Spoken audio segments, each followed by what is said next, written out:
मैत्रिणीला हा पाठ आहे. तर एक शांततेने ऐकायचा. एक म्हैस असते. ती म्हैस कडबा खात असते आणि तिच्या बाजूला तिचा नातू काय करत असतो, खेळत असतो. मग तो कडबा तिला काही चावेच ना.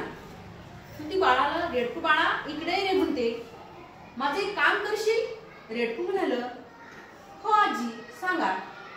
त्यावेळेला ती म्हणाली, मी आता म्हातारी झाले, माझ्यातून काही कडबा चावेलासा झालाय, तर ही कडबा पेंडी घे आणि नदी पलीकडच्या कडबा फुटीवर जाऊन ती बारीक कापून आण.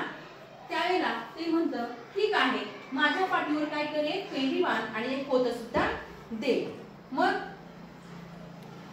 म्हैस काय करते, त्या रेडकाच्या पाठीवर पेंडी बांधते, एक पोतं बांधते. रेडकू उड्या मारत मारत नदी जवळ जातं. नदीजवळ गेल्यानंतर त्याच्यात पाय ठेवणार. त्यावेळेस त्याला भीती वाटते की या नदीमध्ये पाणी किती आहे. कुणाला विचारावं म्हणून आजूबाजूला बघतो.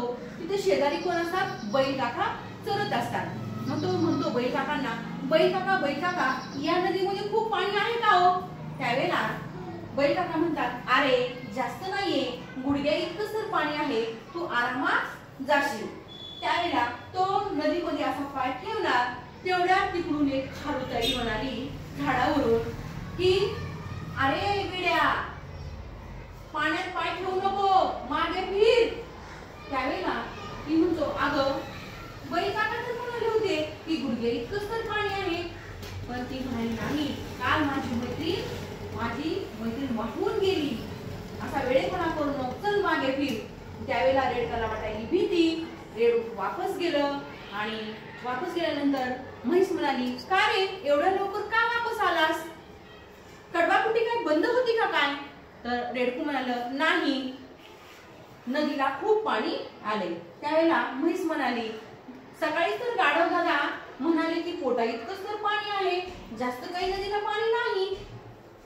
त्याला तो म्हणाला, बैल काका म्हणाले की गुडघे इतकं पाणी आहे, पण खारुताई मात्र म्हणाली की तिची मैत्रीण काल वाहून गेली आणि तू काही पाण्यामधून जाऊ नको.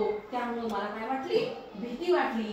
त्यावेळेला म्हैस म्हणाली, अरे वेड्या, तू थोडा डोक्याने विचार कर की खारुताई केवढी, बैल काका केवढे. खारुताई कशी आहे, मुटकी आहे आणि बैल काका उंच आहे.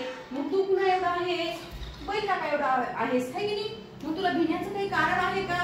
नाही, म्हणून तू आरामात जाशील, तू जा. त्यावेळेला रेडकू म्हणालं, हो बरोबरच आहे. म्हणून नंतर रेडकू वापस गेलं. नदी मस्त पाणी पाय ठेवला आणि मग त्याची भीती गेली आणि आरामामध्ये गाणं, आनंदाने गाणं म्हणत म्हणत कडबाकुटीवर रेडकू गेलं आणि का पेंडी कापून आणली. अशा पद्धतीने ही कथा तुम्ही परिपाठामध्ये सांगायची. लक्षात ठेवा.